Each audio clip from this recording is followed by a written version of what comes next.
আসসালামু আলাইকুম, welcome to my new another recipe.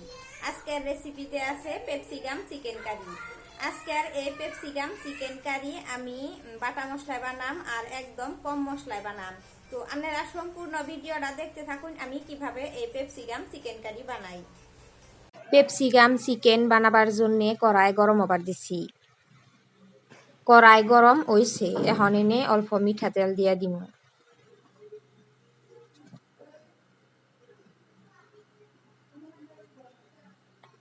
মিঠা তেল গরম হইছে, এখন এনে আদান তেজপাতা দিয়া দিম আর অল্প গোটা জিরা দিয়া দিম। এখন এনে পেঁয়াজ কুচি দিয়া দিম। এখন পেঁয়াজ তেজপাতা আর গোটা জিরে অল্প সময় ভাজুম। পেঁয়াজ এমনি করে ভাজুমো যাতে অল্প বাদামি কালার আয়া করে পেঁয়াজের মধ্যে। এখন এনে আদা রসুন আর কাঁচামরিচ বাইটে নিচ্ছি, সেই আদা রসুন আর কাঁচামরিচ বাটা দিয়া দিলাম। এখন আদা রসুন কাঁচামরিচ বাটা আর পেঁয়াজ ভালো করে আবার অল্প সময় ভাজুম। এখন এনে দিয়া দিব দারচিনি লং আর ইলাচি বাইটা নিচ্ছি, সেই দারচিনি লং আর ইলাচি বাটা দিয়া দিলাম। এনে অন্য কোনো গরম মশলা ইউজ করুন না।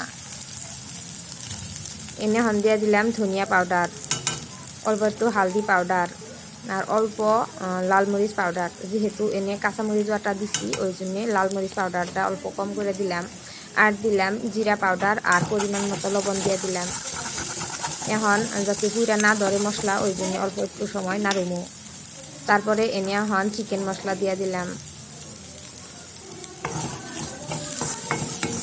এখন চিকেন দিয়ে দিলাম।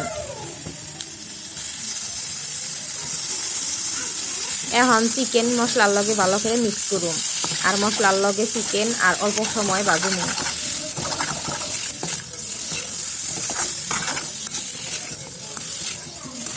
এখন এনে অল্প লেবুর রস দিয়ে দিলাম।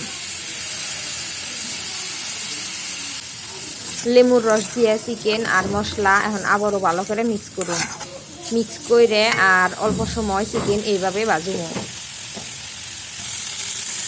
এখন এনে পেপসিকাম আর আলু একটা ছোটো করে কাইটা দিয়েছিলাম, সেই আলু আর পেপসিকাম দিয়ে দিলাম। এখন ঢাকনা দিয়ে ডাইকা দিয়ে গ্যাসের আঁচটা একদম কমিয়ে দিয়ে অল্প সময় কুক করুন। এখন ঢাকনা গুছিয়ে আবার অল্প নাইড়া দিন যাতে পুইরে না ধরে, ওই জন্যে নাইড়া দিলাম। নাইড়া দিয়ে আবার ঢাকনা দিয়ে ডাইকা দিন। আবার ঢাকনা গুছিয়ে আবার নাড়ুমো। যেহেতু পানি অ্যাড করি নেয় ওই জন্য অল্প পরে পরে ঢাকনা দিয়ে ডাইকা দিতেছি আর অল্প পরে পরে নাইড়া থাকতেছি। এখন পরিমাণ মতো পানি দিয়ে দিলাম। পানি দিয়ে পানির লগে ভালো করে চিকেন মিক্স করুন। মিক্স করে ঢাকনা দিয়ে ডাইকে গ্যাসের আঁচটা মিডিয়াম রেখে 8 থেকে 9 মিনিট মিডিয়াম আছে কুক করুন।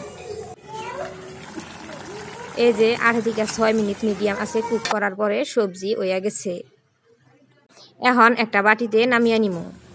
আজকের এই পেপসিকাম চিকেন কারি রেসিপি দেখে যদি আপনাকে ভালো লাগে তাহলে আমার ভিডিওতে লাইক কমেন্ট করেন জানি, আমার ভিডিওটা শেয়ার করে দেন জানি। আজকের ভিডিও এতুরি। আল্লাহ হাফিজ।